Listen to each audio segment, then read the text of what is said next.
This is the most dangerous place in the entire galaxy. Vim and his friends, while searching for a way home, accidentally stumble into this pirate den and are thrown into the dungeon. Security is tight, and disobedient prisoners are subjected to electric shocks.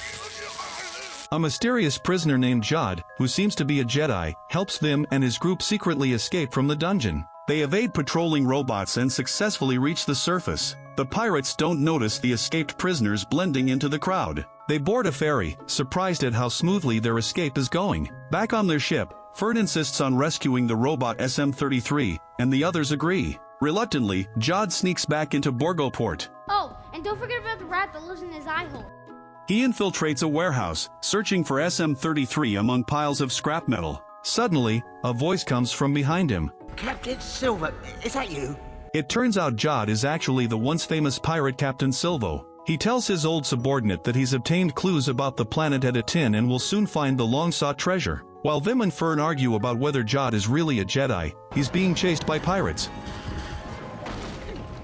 Although Jod brings SM-33 back to the ship, he also brings pursuers. Just as they're about to take off, they realize the ship is still connected to a fuel line. Jod increases power, but they can't break free, causing chaos among the ships in the spaceport. With the pirates aiming laser cannons at their ship, Jod has no choice but to risk activating the jump drive.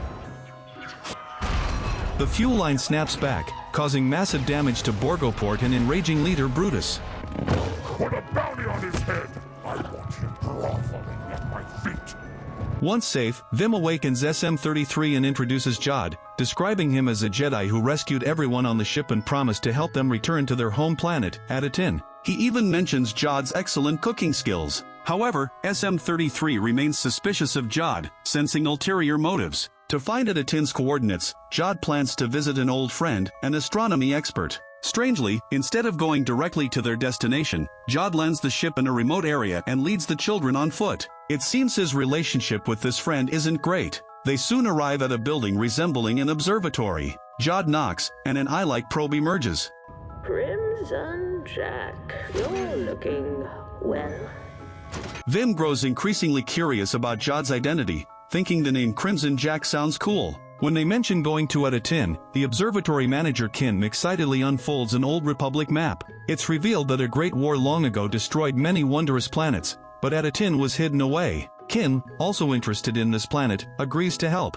Using Neil and KB's descriptions of Etatin, Kim begins searching with a sky-scanning telescope. She notices the Palmerish numerals on Fern's backpack, a symbol used by the Old Republic. By cross-referencing its scan data with the Old Republic jewels, they can calculate Etatin's coordinates. Kim says this will take 3 hours. However, Jod knows Kim too well and realizes she's lying. Observatory Moon, come in. This is Sector Patrol inbound to your position. She's been stalling for time, having already alerted the Sector Patrol, who sent X-Wings to capture Jod. Children, listen. Crimson Jack is a scoundrel. All he wants is your treasure. She then grapples with Jod to hold him back. Vim and the others are stunned, unsure who to trust. Seeing the scan results are ready, Jod quickly grabs the card and destroys the computer. The children, unsure what to do, follow Jod as they leave. Kim calls out to KB with a final piece of advice. Use your head. Get the truth.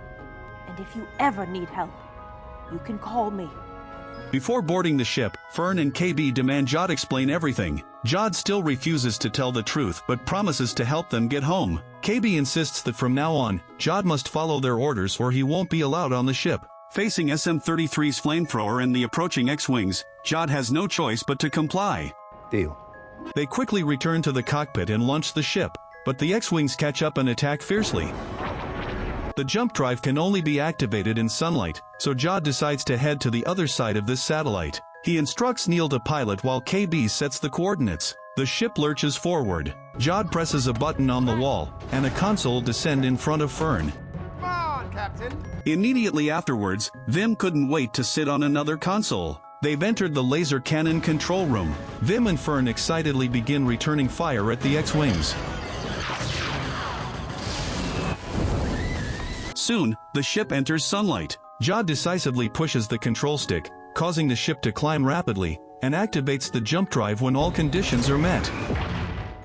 Will Jod really be able to take them back to Etatin this time? His identity remains unclear. Some call him Captain Silvo, others Crimson Jack, while Vim firmly believes he's a force-wielding Jedi.